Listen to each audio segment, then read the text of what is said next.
Hi guys, my name is DrAce and I'm going to be showing you how to get the String It Together gold trophy on Sackboy A Big Adventure. This requires you to complete the Knitted Knight Ultimate Trial and get all of the orbs and of course get the gold as well for it. And it is difficult, it is challenging, it is going to take you a bit of time, but my first advice for you is if you are really struggling and you're up against a brick wall and you just can't seem to progress at a particular point, go back to the other previous trials, because of course this ultimate trial is just all of the trials in one. The Ripsnorter challenge is very difficult, but it can be done, and it's actually not as stressful as you're probably making it out to be.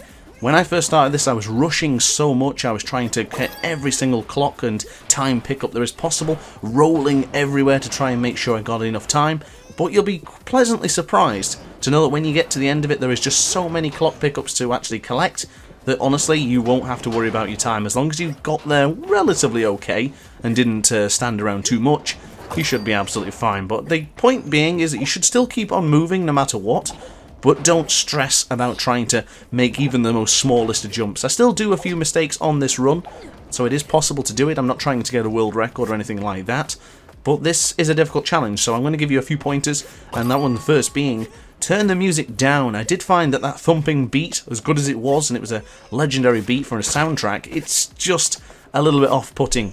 And it's also distracting because you cannot hear those very discreet sound cues that alert you to when an enemy or trap is about to strike. So when a trap is about to ready up and get into position, it's about to fire, you can slightly hear it in the background. So with that thumping bassline beat, it does put you off that. So I would advise turning down the music or turning it off. It's entirely up to you.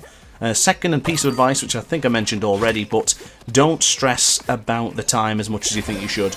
And also don't stress about with the time pickups, because they're put in places to actually make sure that you struggle to get them, to make them more challenging. So if you fail trying to collect a time clock, it's not really a good idea. It's only going to annoy you, and really at this point it's just about getting from point A to point B. If you get to the end and you didn't do it in enough time, at least then you have the experience, the knowledge, and the feeling of confidence knowing that you can get there. If you go about it trying to do everything in one run, you're probably going to have a bad time. That's the biggest flaw of mine. I was trying to rush it, trying to do too much, and then I would constantly fall in the same areas, or just begin to make very silly mistakes. So this one is more of a visual sort of thing. When you're looking at these big gold bars, you need to be focusing on when the next one is going to turn. Don't worry about the one that you're on, worry about the next one, because what you want to be doing is timing your jump to the next platform. So now for these ones, I'm not really looking at the one I'm doing, I'm looking at the next platform. And they are designed in a way that you can't really make a mistake as long as you aim for the platform. So as for example now, this point, you're going to be looking at where the square is going to turn from a rectangle to a solid standing vertical rectangle, so then you can land on top of it. Don't get me wrong, it is difficult. I might be making it sound easy. I had a bit of difficulty with it. It took me around 50 attempts, I think it was, but after a good while of practice, trial and error, we've finally got there. So now these sharp pointy objects are going to be firing from those little boxes, and if you pay attention to the noise you can hear them approaching you, so then you can prepare it for when they are off screen, and then you can prepare for when they jump. So the best point of action for me, focus on the left hand side of your screen here, wait till they get closer and closer, you can hear the noise, it's getting closer and closer, it's beginning to get louder and louder, begin to time your jump. Now I made a little bit of a mistake here, I went a little bit too eager. One thing I will urge you not to do, I actually implore you, don't rush. Don't rush, don't try and take chances, just be calm, be confident, and just tackle it in your own time. You will eventually get there. I completely believe in every single one of us, because we all want this trophy, of course. Now for me, the worst part of this entire challenge is these bloody crabs. They were absolutely awful to go up against, but if you listen very, very closely, they do choreograph when they are about to move, and that is very, very important. Most times I would just stand there looking at them, waiting for the moment to go, hear that sort of and then go for it. It's very difficult, and I had a horrible time with this, but I did take my time. I was rushing this part a hell of a lot. I've seen people on YouTube absolutely smash through this part. I'm not one of those. I just jumped ahead of them, tried to walk back into their path, and then walk around them. This part's relatively easy. You can jump over these without any issue whatsoever. Just jump and hold the X button to make sure you're kicking your feet. Roll with a circle, keep tapping circle to make sure you're moving around. I did see a guide online saying that you could change it to a hold for circle. that didn't work for me, and I would probably not advise it. I found that I was too used to pressing the circle button repetitively to try and make sure I could roll quicker. This part, follow the same path I've done there, go to the left, go to the right, and the most imperative part here, continue to move with the platform that you're on. You cannot stand stationary on that platform, because the platform is actually not a platform, it's actually just a piece of uncovered wood that you can actually use only when the pink jellyfish thing is there. Now follow the path of the jellyfishes, follow him round for this particular circle part, and then follow and pay attention to where these jellyfish are going to be. One of them will turn to the purple, one of them will remove the orange. It's kind of confusing, but you've got to just focus on the actual platform you're on. Don't focus on the jellyfish. Try and anticipate their movements, but your best focus is staying on where your path is and trying to work out where you need to be going. We're not going to try and get that clock, because it's completely pointless. Even if it took 10 seconds off, it would be not worth doing that jump. Focus on where the spikes are going. It's a relatively easy pattern you will learn and understand as you go on it. I didn't really have any issues with this one. I never failed at this point. I think at this point as well, it might be the furthest I've ever been on this particular run, but as long as you stay with the spikes, anticipate when they're going to be close enough. Missing that clock there, don't worry about it. Don't panic and try and get it again.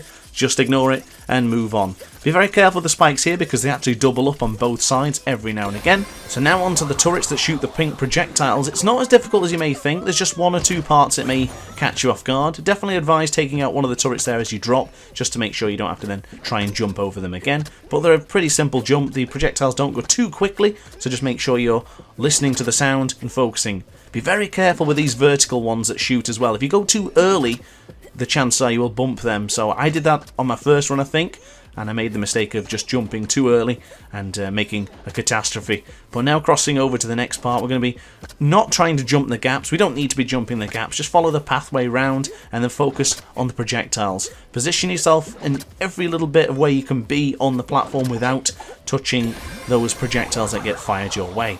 So this part now is the furthest I've been on the Ripsnorter, and of course I'm standing still. I am waiting for this platform to move to where it needs to be. I'm not going to try and do some crazy jumps around these weird spike things. I'm just going to try and take my time with this part. You'll see at the end of it we still have enough time when we pick up those clock timers right at the end of the challenge. So take your time. That's what I'm going to implore you to do. Just take your time. Don't be making crazy risks at this point, because you've gotten this far. You've probably done the hardest part. If I do say so myself, pretty much the lion's share of this entire challenge is those first couple of parts. The rest of them are not so difficult, so take pride knowing that you've done that first part.